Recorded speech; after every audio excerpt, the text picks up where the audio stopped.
Hi, everyone. Welcome to Living in the Good Space, Mind, Body, and Soul. I am your host, Annette Johnson, the Fly Coach. And I almost couldn't sleep last night because of my guest today. I've been a huge fan of hers for years and love following her as a beauty expert. I don't know if she knows it or not, but she's definitely helped me to step up my skincare game and to fall in love with my face. So I can't wait to talk to her about that. But let me just tell you a little bit about who she is. She's not only a beauty expert, but she is a beautiful soul. Felicia Walker Benson is a beauty expert and style writer who pours her heart and soul into her passion for beauty. And I'm telling you, I can feel the love every time I watch her and listen to her and follow her on IG. She is the publisher and editor in chief for ThisThatBeauty, a top rated beauty blog that features fashion, beauty news, product reviews, trend spotting, industry interviews, and so much more.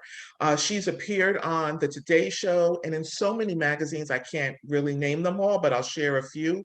Allure, Glamour, Harper's Bazaar, Ebony, and Essence, just to name a few of them. She's the founder of This That Beauty and the co-founder of Face Flawless Skin. And I can't wait to talk to her.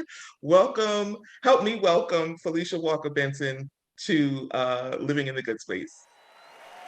Hey, Right?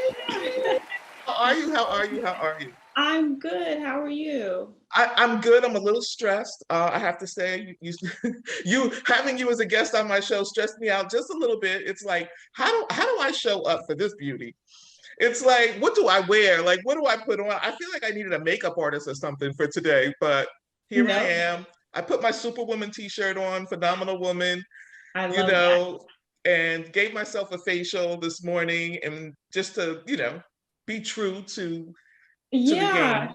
just show up as you are. I have to tell you, I had a similar sleepless night. I was like, oh, is this camera's on? Is it not? What do I do? I just like grabbed something that was bright. And if you think I'm wearing pants, you'd be mistaken. So I get it. I get it. It's same here. But that's what I love about you. I've been following you for a long time, and I love your authenticity, and I love how you just keep it real.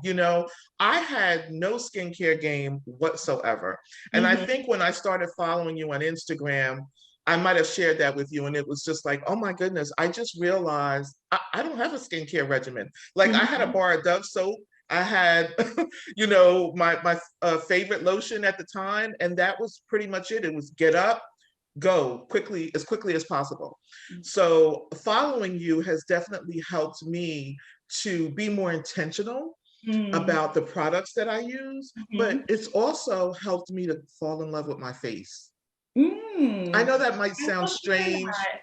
Yeah, it may sound strange, but I just have this love affair Mhm. with my face now. But I want to hear from you, like, when did you discover this passion? Because your passion definitely comes through. When did you discover it, and what kind of helped you shift into this space?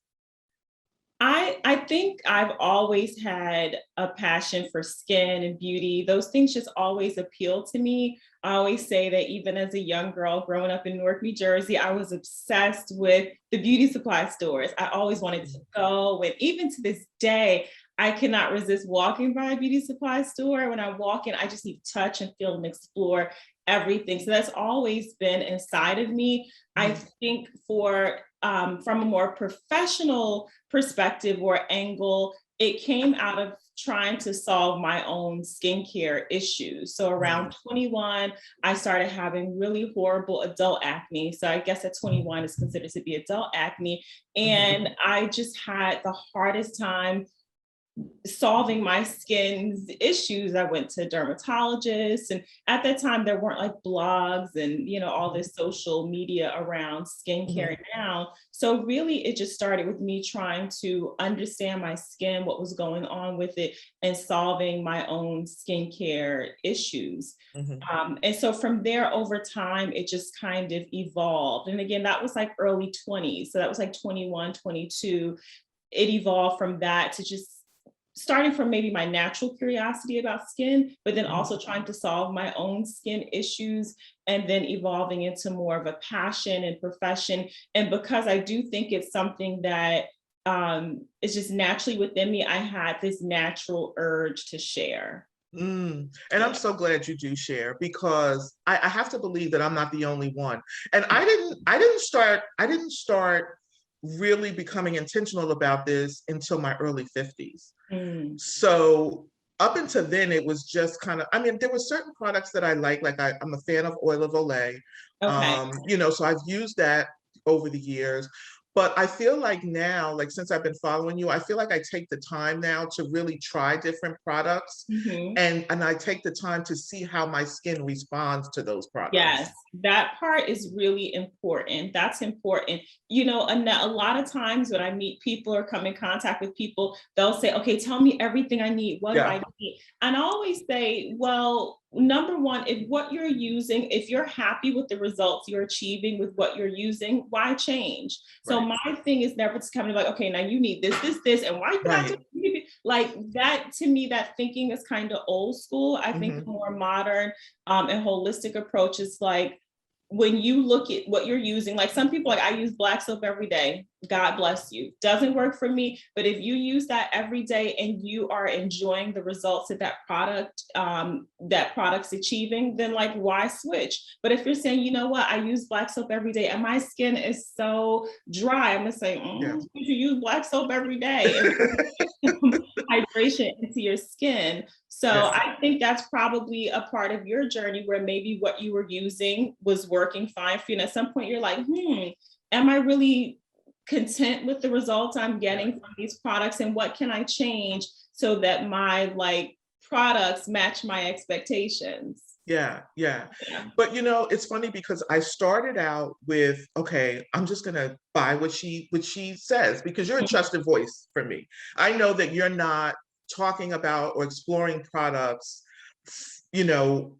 from a place of disingenuousness. If that did I say that word right? Like I know it's from a place of genuineness. Right. So it's like, okay, I'm just gonna buy these products. And then I learned really quickly, it's like, okay, this one is not working for me. Mhm.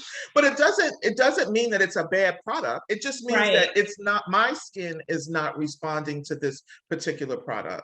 And so Right. I think that's the biggest lesson that I learned was to slow down and give things a try. And for those things that my skin is responding well to, keep them in rotation.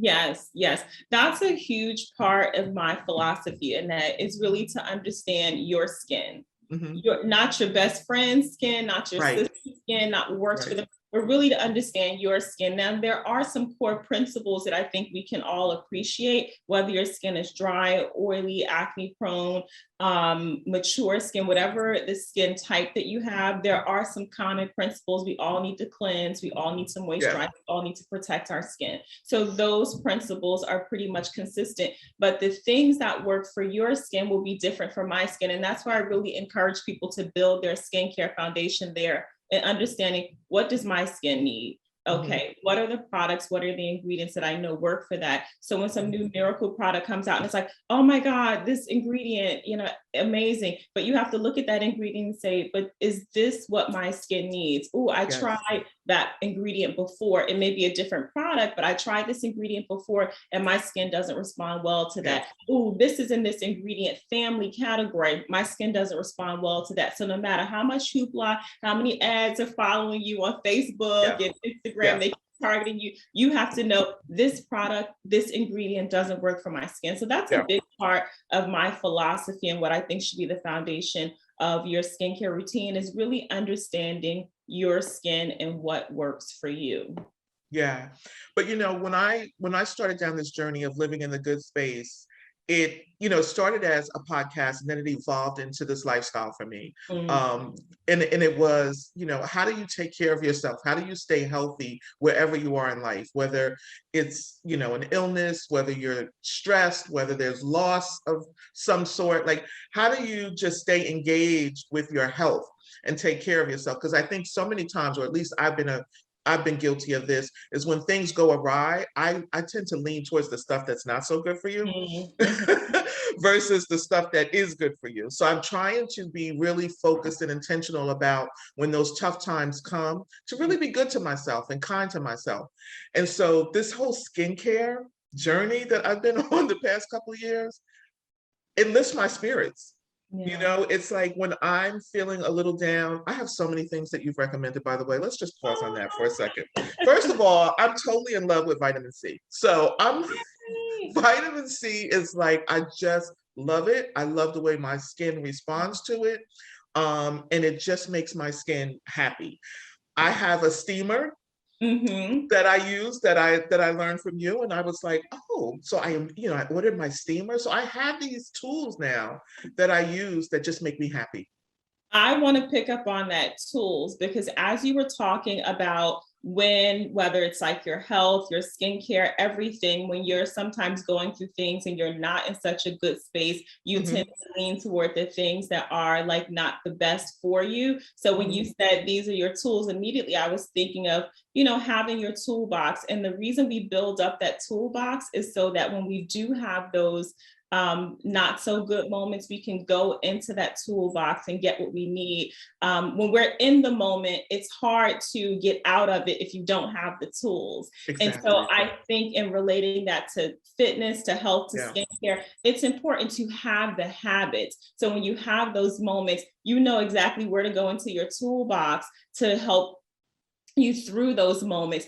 Figuring out in the moment is just like chaos. Have Yeah. you ever been like, No. you have a Yeah. moment, you're not feeling good, you're like, oh, well, maybe if I like eat this cake or do this thing or do that thing. Right. But if you're like, and then just to bring it back to skin, oh my God, I have this pimple, maybe I should just put this thing on, or what should I use? But when you have that toolbox already and you have that knowledge of skin, you're like, you know what, this pimple, when it's like this, it's really raw. I need something calming. Let me get a calming cream and put that on. Have some tea, also calming. Let me just relax and read a book, lower my Yes. cortisol Yes. level. So when you Yes. have that toolbox, that's why I'm very much a skincare philosophy person. Even though I talk about a lot of products, of course, but I really like to drill down on the philosophy because I think when you have those basics, then it's not so confusing because I think it Yeah. can be confusing for people. So I think that philosophy helps you build your toolbox. And when you have Yeah. that toolbox, it's not so scattered when certain things come up. Vitamin C, I love, and unless you're Mm, allergic to it, most people respond very I well. love it. Yeah. I absolutely love it. I have cleansers, I have moisturizers, I have my little serums that I use. Is Like that Obagi? I'm seeing. Is this that? one, I don't know who the Nuventin. You Oh, know, oh, one of my favorite exercises to do is I go to I don't know, like a Marshalls or a TJ Maxx. You know, they have those big, yes, and they have like top rated products on yes, these shelves that are discounted, sometimes yeah, like 75% yeah, discounted. yeah. And As long as so, they're not expired, they're good to go. oh, yo, absolutely. Got Yeah. to check the expiration date. Mm-hmm. But I found some really great products on there. And for the price, it's like, okay, I'm not investing like $100 for this. So if I don't like Right. it, it's not a loss. But it's Yeah. my favorite kind of pastime to go Mm-hmm. in and look at products and pick up some things and Yeah, come home and try them. So I love that. yeah, it's one of my stress relievers. I met you in corporate America. And I'm like, it all makes sense now because you would walk in totally unaware of just how gorgeous everybody thought you were, Oh you my know, and you would just be so like unaffected by it. But we always thought, I know me and my colleagues always thought, oh my God, she's just always so well put together, God. such a fashionista. And then we kind of lost touch, and then when we reconnected again, it was through This That Beauty. And Mm-hmm. so tell me a little bit about that shift. Like you left corporate America and you walked right into your passion for beauty. I did. I did. I feel very fortunate that I got to turn my passion into my profession. And it's funny that you talk about the corporate life because I had a whole 11-year career in human resources, which is just Mhm. wild to me that I've now been in the beauty space for well over 15 years. Mhm. And I remember when that shift was happening where I was like 11 years I've been corporate, 11 years I've been in beauty. I'm like, oh my God, I'm about to be in this new, world longer than I was and what I thought was going to be my life. But again, I just always had a passion for beauty and a natural curiosity around beauty and skincare. And I began blogging while I was still working my corporate job. So really it was like, I wouldn't call it a side hustle, but it was like a passion project. I just needed somewhere to a repository for all of these ramblings. So I started blogging and writing and sharing. And I knew that people saw that in me. Like I always say, like I could be like in Walgreens, I'm looking at products and someone will come up to me asking, what do you think about this? Or would this one be best for me? And at work, the girls would always ask me, what's a good mascara that doesn't run? And people just always saw me as that girl who could help them through their things. And I never walked in announcing, hey, I'm the person that can help you with this. But for some reason, people always saw that in me. And I think people see themselves in me, regardless of like race, ethnicity, age, from a skincare and beauty point of view. People see themselves in me. And I've always loved sharing. I've always had a passion for that. And so I just started dabbling in the beauty space. And at that time, I thought I'd make a transition to editorial and working in magazine. But now to scan over my 15 plus year career, I've done all of that. I've done like editorial, journalism, product development, brand development, lots of consulting, content creation. So there really is a lot, products that I've developed. So there's been a whole spectrum of things that I am doing in beauty and still doing. When I just thought, I was like, oh, I just want to like be a beauty editor one day. Like I want to work for a magazine and be a beauty editor. And that was probably in the early 2000s when I started blogging. And at some point I had the opportunity to leave corporate America. And by opportunity, I mean, I was laid off. I was, oh my God. Some of the greatest opportunities ever. I had this opportunity, this wild opportunity just came across my desk by a pink slip. And I was like, bet. Perfect. I know exactly what to do because I already been dabbling in beauty. I was the person that like, I don't care what it was, I do it. You need me to come do your daughter's makeup? Bet. You need me to come work the front desk at your spa on Saturdays? I'll do it. Whatever it was, I did because I wanted to be in the space. And I just wanted to like cocoon myself in the beauty space and beauty world. So I basically did any and everything and started writing and really taking it seriously. So when I did have that opportunity and I was laid off, I knew where to, again, having that toolbox, I knew exactly which things to turn up. I knew who to reach out to say, hey, I'm available to do a little bit more. I'm available to do a little bit more. But let me tell you, I was still driving my butt down to, Piscataway, New Jersey, working for ADP, covering a girl on her maternity leave in HR.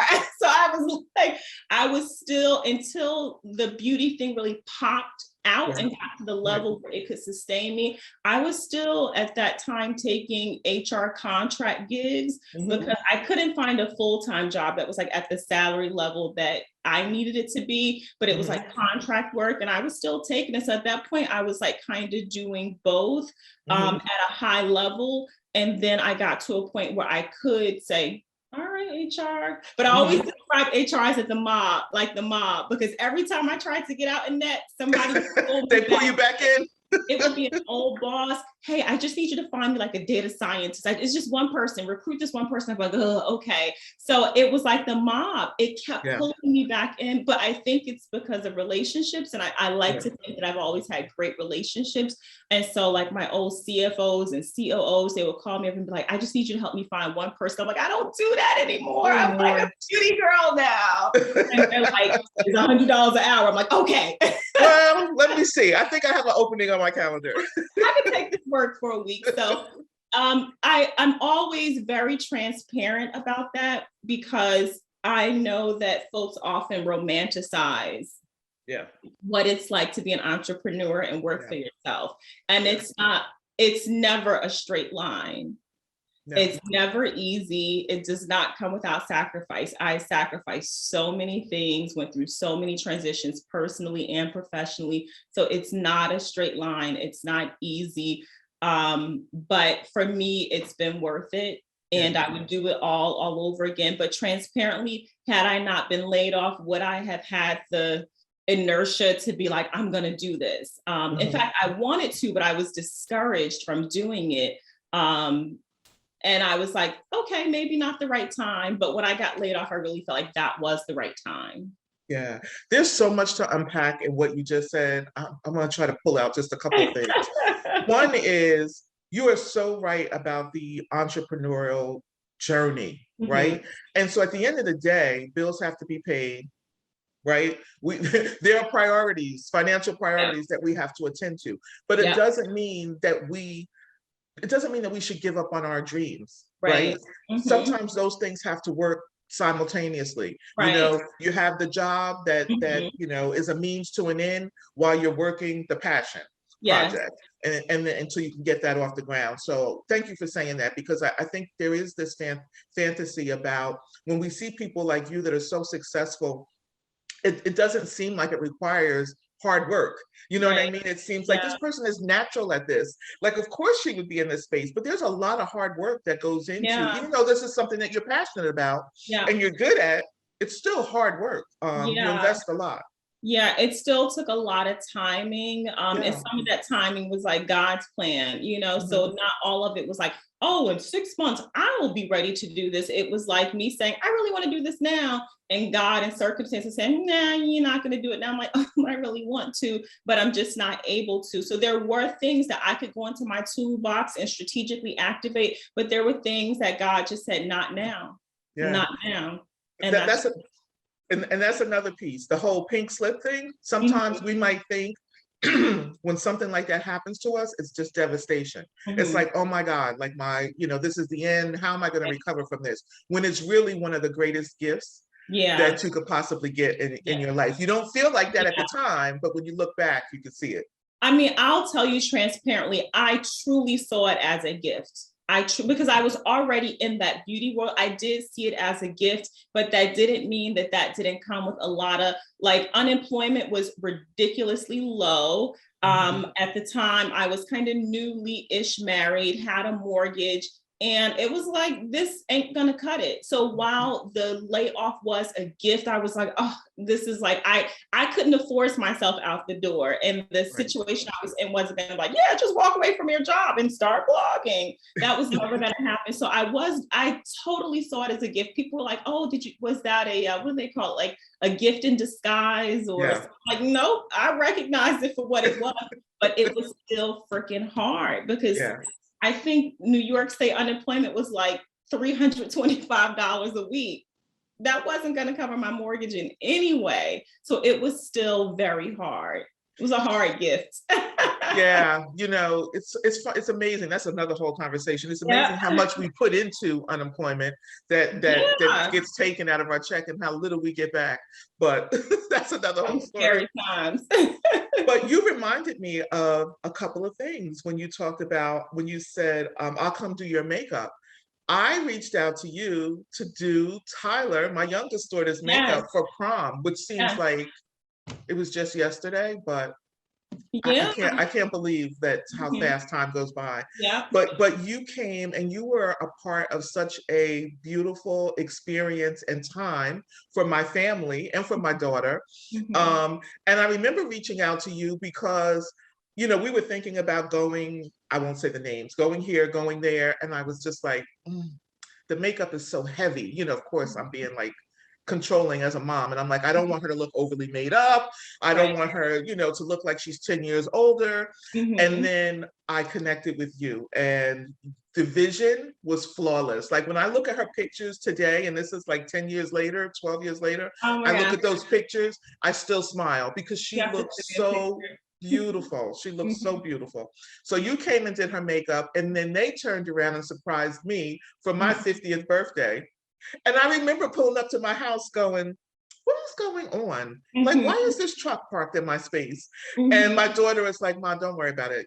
People, it's a busy day on the street. Don't worry about it. And me walking in, and the den that you converted into a makeup studio. Mhm. I still remember that warm feelings about both of those Yeah, times. Yeah, yeah, those are very special times. I remember we had a lot of skincare conversation yeah, and doing Tyler's makeup and yep, yours really did revolve around skin. And my makeup yeah, philosophy has always been very skin forward. Yeah, for yeah, sure. Yeah. yeah. So I just want to pick your brain around a couple of hot topics. I think they're hot topics. And one is sunblock. Do or Okay. don't. Absolutely do. Sunscreen is a 100% do. It's funny. So a little bit of like, surprise tea. I actually started podcasting recently. I know. I'm Yeah. excited. I'm excited. It hasn't launched yet, but all of my first 5 episodes are with my producer. So he's about to slice them and dice them and do his thing. But I Yay. have an episode where I talk about sunscreen, and it's like an ode to sunscreen, a love story, because I think sunscreen is the most pivotal product in my skincare routine. And I think when I have observed in my 15 plus years of beauty, the top issues that most of my clients, friends, relatives come to me regarding is hyperpigmentation, rough texture, dark spots, uneven tone. And when I think of what product can help with all of those things, it's sunscreen. But so many of us, particularly women of color, are conditioned to think that sunscreen isn't for us. One, Yeah. it doesn't work for our complexion. Two, we don't need it because we're naturally melanated. And my mama didn't use it, my grandmama didn't use it. And I need people to understand that this is not your mama's ozone layer, it's not your grandma's ozone layer. They had something different. What we got is the whole, excuse my language, is the S show. We got Yes. something different going on here. And folks can choose not to believe in science if they want. I myself, personally, I trust science, and this is not the same ozone layer. So we don't have the same level of protection. And when I think of, I always explain it, and I talked about this on my podcast, if you have dark spots, and you go out into the sun. It's Saturday, I go to the farmer's market and I'm not covering that dark spot. The sun is getting to that dark spot and it's making it darker. Sun also depletes the collagen in your skin. It contributes to the rough texture. So sunscreen is definitely a do, but I understand why a lot of us don't historically, but you need to get up, get out, and go to Sephora, Ulta, go on my site and find some sunscreens that work for you, because there are tons of formulas and finishes that are beautiful for a brown skin. I don't leave my house without sunscreen. Amen. Sunscreen, and that was one of your segments on Instagram. I'll never forget it. I went out and I got sunscreen. I've been using it ever since. And my dark spots that I've always, well, not always, that I developed on the left side of my face, Mm-hmm. using the vitamin C, using the sunscreen consistently, I have noticed a difference. It makes a Um, huge difference. so I'm a huge fan. But can we pause on the Ulta for a minute? Ulta, you did a campaign. I I did. completely fanned out. So can I just tell the story really quick? I completely fanned out because at the time that was happening, I was at my home in Maryland. Okay. There's an open mall, like literally like a mile away from my house. Mhm. And I go to the mall and there's an Ulta there, and there's Felicia Walker Benson, as large as life. I think I tagged you. I took video because I was standing in front of the store, and I think I posted it to Instagram and I tagged you, but I completely fanned out. I was in the store going, see her? See that girl right there? I know her. We used to work together. Yes, I love it. That project was so special to me for so many reasons. One, I've always loved partnering with Ulta. So, and look, I'm wearing Ulta orange. They've always been a really extraordinary partner. So I can't say enough things about them. So when you get your beauty products, definitely go to Ulta and support them. They're doing so many incredible things around Black History Month and just Mm-hmm. supporting Black women and Black businesses in general. Mm-hmm. That campaign was really poignant for me because I literally flew into the pandemic to shoot that campaign. I flew into LA. I was like, they presented me with this campaign and I was like, this is so phenomenal. And then like COVID was just popping off like crazy. This was like in March of Yeah. 2020. Yeah. And I had to go to LA and they were like state of emergency, shutting things down. And I reached out and I was like, hey, is this thing still happening? They were like, yeah, we're still doing it. But if you decide not to, we understand. And I had to think long, hard, pray, everything. I got my N95 mask, got my butt on the plane, went like I'm mask. so glad you did. I know. So that I'm rambling, but that holds such a special place in my heart, because had I not taken that walk of faith, it would have never come back, because things just shut down. Things got worse. It didn't get better, you know? Yeah. So that was such a faith walk, and just know they took excellent care of me. And that was just such a great project to be a part of, and to, you know, have representation in the world. Well, I can't tell you how excited I was to see you, to see your face in that window pane. Just so happy and excited for you and everything that you're doing. I can't wait to hear about the podcast, because I'm definitely going to be following. I love your reviews. I just recently, you did a review on Jones Road. The I just got this in the mail yesterday. I haven't even opened it Awesome. yet. Did you But get Flushing? Is I that got the color? flushing. Okay. And I got it because I'm not a makeup person. I don't like foundation. And I think it's because I just haven't found the right color match for me. Right. Yeah. So it's not that I don't like it. I just haven't found the right color match for me. And I always feel like it's either too dark or too light. But when Yeah. you were talking about this and how to just add a little pop of color, Yeah. I just thought, oh, that might work for me, because it's Yeah. easy to apply. It's not hard. So I'm Mhm. going to try it and see. Yeah, You that's a know, really beautiful product. And there are other shades too. I'm actually wearing one of them today. I just moisturized and I just put a little bit on. So it has like a balmy texture, and I feel like it just wakes up the skin. It's not gonna like cover a pimple. It's not gonna, you know, do any of that, but it does wake up the skin and it just brings, I feel like, the circulation to the skin. Like it just has that look of health, and I like it a lot. I was looking for Flushing this morning, but I couldn't find it. And I think the shade I'm wearing is tawny. But there's a bronze as well. They're really beautiful, and they're good, you know, just a quick, you know, out the door. I was like, do I have time for mascara? Because it's early, my eyes get so puffy, you know, and when I smile, you can't even see them. And so I was like, oh, am I going to put on some mascara? But I haven't had the opportunity to put on anything. So. All right. So one last tip, and this is for me personally, for the aging sister,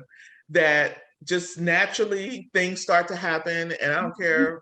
I haven't found the right product, miracle product yet, to deal with my little puffiness. It's like I woke up one day and I'm like, oh my God, my eyes are puffy, and my lines, and it's just, you know, I know that part of it is just the natural aging process, and so I am embracing it and still loving my face and being in love with my face regardless.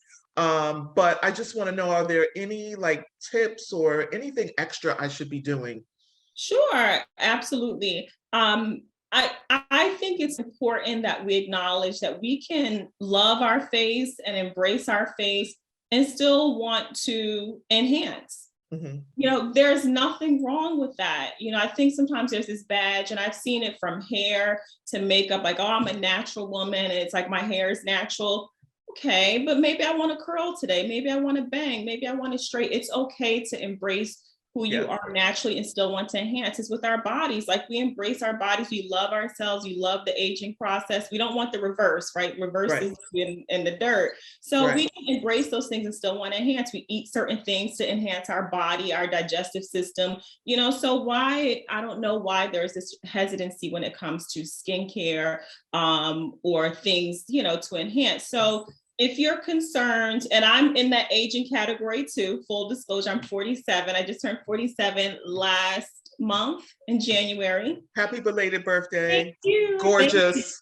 Thank you so much. Thank you. So, I mean, one product and proven ingredient that folks like, and I really like for lines, fine lines, wrinkles, is retinol. Retinol is a great ingredient it's clinically proven to help with the depth of lines. So if you have lines in your forehead, lines around your eyes, anywhere in your face, retinol can help with that. It's probably going to take you about 8 weeks to see the change. Retinol that I always love to recommend is Rock Retinol, because you can get it right at the drugstore. You can get it at Sam's, Costco. It's very affordable, but also highly effective. So that works well.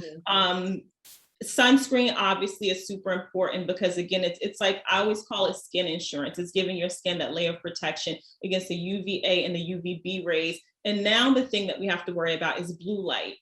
Exactly from what we're doing right now, being on Zoom all day and then in front of a bones. So that blue light also has an aging effect on the skin.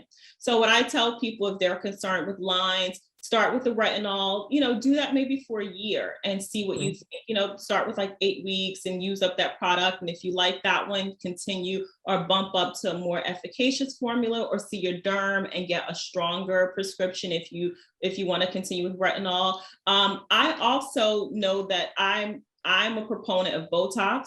I started Botox last year and I absolutely love it for lines. But I actually got Botox for my brow because, as I mentioned, I have a very kind of hooded lid. And so I didn't know that you could use Botox to raise the brow a little bit. So I got a little bit here and it helps to raise the brow and open the eye. Now, every time I go to my doctor, I'm like, can you get my brow up here? He's like, no, Felicia, get out. I'm like, but this is, I want them up here. I'm so puffy in the mornings. And so I use Botox for that, but it's also effective if you have lines in here, if you've got they call the 11s, the bunny lines, if you got the creases in here, and also for the crow's feet. But I like to say, obviously do your research and you have to be comfortable with your decision. So you can start in stages. You should be wearing sunscreen. If you're not wearing sunscreen, start. Then move into a retinol. Try retinol. They have retinol eye creams for lines, they have retinol face creams. Try that and see what that looks like for you. A lot of time for the puffiness that you mentioned under the eyes, that may also be injectables. So fillers would be something that can help with the puffiness and the dark circles. But before that, you can try eye creams that have caffeine, because caffeine helps to increase circulation. And sometimes that puffiness is from poor circulation in that area. So that may mean you need to drink more water at night before you go to bed, or more water in the morning, not so much salt, not so much wine, because those are the things that do cause the puffiness in the face and in the eyes. Not the wine. I know. I mean, cut back, not sleeping on your face. That's another thing I talked about recently. And I saved a couple of suggestions in my highlights. Sleeping on your face really causes all of this to come in. So for a lot of us Black women, we don't get so much of the lines and wrinkles, but what we get is the sag.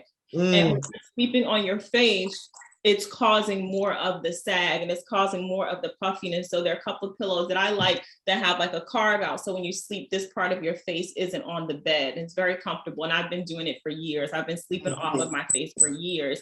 But I remember when I went into my dermatologist, because I'm 47, so I think at 45 or 46, I got filler for my smile lines because they were just coming in super deep. Since 40, I noticed it. And it took me literally 5 years to research and decide, okay, this is what I want to do. And I found a doctor and she could immediately tell which side of my face I slept on.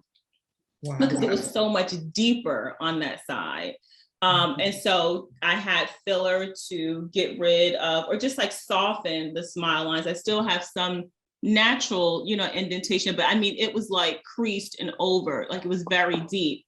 But I tell people, if it doesn't bother you, it doesn't bother you. For me, since 40, I saw it. And there are lots of other things you can do. I use my nanocurrent device, and that does help with the lifting. So my Zip or my New Face, those things absolutely help. And I continue to use it even after getting filler. But you have to be very consistent. You need to do it 4 or 5 times a day. So sometimes I say you got time or you got money. If you have time, invest in something like a Zip, and you do that 4 times a day, 4 to 5 times a week. I'm sorry. And you notice it works. It totally works because microcurrent helps to lift and sculpt. Same thing around the eyes, around the forehead. You can use it for the whole face, and it does work, but you have to be consistent with it. So I'm if you're not consistent and you want to invest, do filler. I went in 15 minutes. I was why didn't I do this sooner? That was literally my only regret. No downtime. It's why did I do it sooner?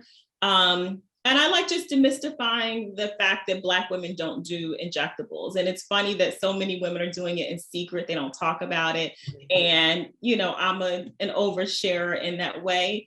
And I think people should know that you can do these things and not look like a cat lady. Because I think that's our oh my God, I'm going to be I'm going to look crazy. But yeah, no, that's what I love about you, your transparency, because for me, the credibility comes in, well, how are you experiencing this? You're selling this to me, but what's been your experience? Right. How did this affect you? That Mhm. always adds credibility and trust for me. Yep. I mean, we're talking about skincare products. So when I listen to you, and I don't mean just you personally, but when I listen to you, I want to know that I can trust you and Yeah. that, you're in this with me. Yeah. You're not Yeah. just trying to sell me something, Right. but we're in this together. So that's what I love about you. Before I have to let you go, I ask this of all my guests: what does living in a good space mean for you? I love that question. I really do. Just the asking of it feels so therapeutic. For me, living in a good space means working toward and exercising a certain level of personal freedom. Mm, And I'm going to plug in. My computer just told me I need to plug in. mhm. Is like working toward and living a certain level of personal freedom. And by personal freedom, I mean that for me, I love the idea of being free in many ways. And so whether that's being very transparent about my life, my profession, the things that I do, I find that to be so incredibly freeing. My experiences, I love that I work for myself, but I still have bosses. I have clients, I've got deadlines, I have things to do. So again, when folks romanticize it, like being your own boss is this, like, you don't answer to everybody, answers to To somebody. somebody. Mhm. But I enjoy that I have a certain amount of I get to kind of direct my day, and I have that personal freedom to, and I have to remind myself, I designed this life to be free. So go out and be free. Like, don't still be, because you can still be an enslaved person to your work and all these things. So I often have to remind myself, like, Felicia, the whole idea was for you to design a life of freedom. Go be free. Go do that. And so I try to do that by not myself. I commit to most things in the moment. I don't really plan things in advance because that takes away from my personal freedom. So for me, being in a good space means working toward and exercising personal freedom. I love that. Oh my God, I love that. This is a tweetable moment. The life that you designed, like you designed this life for yourself. That's the space that I'm in. The first part of my life, I felt like, and not that I have absolutely no regrets and had a beautiful life, but I felt like there were things that I had to do, Mm-hmm. right? That they were, it was a part of the bigger picture of managing a family and, Mm-hmm. all that comes into that. But now at 61, having adult daughters, Mm-hmm. and being in a different space in my life, I'm like, I'm in design mode. I'm like, what Right. do I want these Mm-hmm. next decades, God willing, if I get decades, what Mm-hmm. do I want them to look like? And how do I Yeah. want to feel? What do I want to do? Where do I want to be? And I think you just summed it up for me. Like, I want to be free at this phase of my life, Mm-hmm. and free to do and be free to be who I want to be, free to do what I want to do. So I love that. Thank you. Thank you for Thank sharing you. that. Of Yeah. course. So where do you want people to follow you so that we can stay connected? So this that beauty, that's my Instagram handle. I feel like that's the first place that people look Mhm. to find content and keep in touch. So this that beauty is my Instagram handle, and from there they can find out everything else. And when is the podcast dropping? I am sending the 5 episodes to my producer today, and I actually have a Okay. sixth episode idea that I'm probably going to record after this. I'm hoping it'll take him a couple of weeks to splice those episodes and do his thing, and then we can get them out to the world. I am really so I energized can't wait. with I this can't next wait. phase. Yeah, I I can't wait. Congratulations. thank you. I Thank can't wait to see them. And thank you so much for carving out time to come and be on my podcast with me. I really appreciate that. I'm so glad we're still connected. you. I'm a forever fan. Oh, So I will be following you forever. And I look forward to the new podcast. of course. Anytime for you, Annette, and every time. Thank you so much.